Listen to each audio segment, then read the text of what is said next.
मित्रांनो, आज आपण एका अशा विषयावर बोलणार आहोत जे आपण सर्व रोज करतो, पण जाहीरपणे बोलायला मात्र लाजतो. हो, अगदी बरोबर ओळखलं. पादणं. दिवसभरातून तुम्ही किती वेळेला पादता? लाजू नका. हा काही गुन्हा नाहीये. हा निसर्गाचा नियम आहे. एक व्यक्ती दिवसभरातून किती वेळेला पादतो? जास्त वेळेला पादणं हे आजाराचं लक्षण आहे का? चला, तब्येत पाणीच्या आजच्या व्हिडिओमध्ये याबाबत आपण अधिक माहिती जाणून घेऊया. पादणं खूप कॉमन आहे. क्लिव्हलँड क्लिनिकच्या माहितीनुसार दिवसभरातून एक व्यक्ती 25 वेळा पादतो. सामान्यतः पाडणं म्हणजे गॅस रिलीज करणं.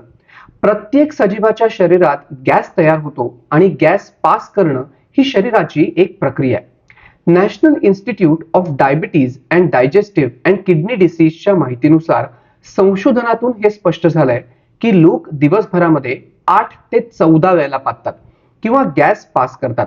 तर एक्सपर्टच्या सांगण्यानुसार एका दिवसात 25 वेळेला पादणं हे सामान्य मानलं जातं. बऱ्याच वेळेला तुमच्याच लक्षात आलं असेल की काही विशिष्ट पदार्थ खाल्ल्यानंतर तुम्हाला जास्त पादायला होतं किंवा गॅस होतो. जर तुम्हाला सतत पादण्याची समस्या होत असेल तर ते आरोग्याच्या संबंधित समस्येचं एक लक्षण असू शकतं, असं हेल्थलाईनच्या आर्टिकलमध्ये लिहिण्यात आलंय. तर अमेरिकेतील मेरीलँड विद्यापीठातील संशोधकांनी लोक दिवसभरात किती वेळेला पादतात यावर संशोधन केलं. मेरीलँड विद्यापीठाच्या सेल बायोलॉजी आणि मॉलिक्युलर जेनेटिक्स विभागातील सहाय्यक प्राध्यापक ब्रँटली हॉल सांगतात, आमच्या अभ्यासात असं आढळून आलं की दिवसातून सरासरी 32 वेळेला लोक पादतात.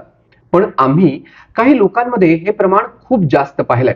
एका व्यक्तीला दिवसातून एकूण 60 वेळेला गॅस झाला आणि आम्ही प्रकाशित न केलेल्या डेटामध्ये दिवसातून 100 वेळापेक्षा जास्त पाद सुटल्याचं देखील आम्ही पाहिलंय, असं ते म्हणतात.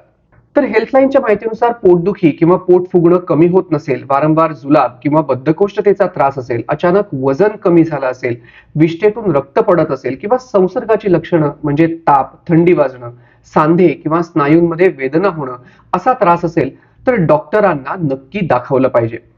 पादणं ही एक अत्यंत सामान्य प्रक्रिया आहे जी शरीरातील अतिरिक्त गॅस बाहेर टाकण्याचा प्रयत्न करताना घडते.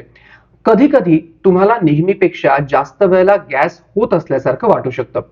हे काही विशिष्ट पदार्थ खाण्यामुळे किंवा अँटीबायोटिक्स घेतल्यामुळे किंवा मानसिक तणावामुळे, ज्याला आपण स्ट्रेस म्हणतो, किंवा खाण्याच्या काही विशिष्ट सवयींमुळे देखील असू शकतं. तर ह्या व्हिडिओतली माहिती तुमच्या माहितीसाठी होती. तुम्हाला जर गॅसचा वारंवार त्रास होत असेल तर तुम्ही तुमच्या डॉक्टरांना नक्की विचारा.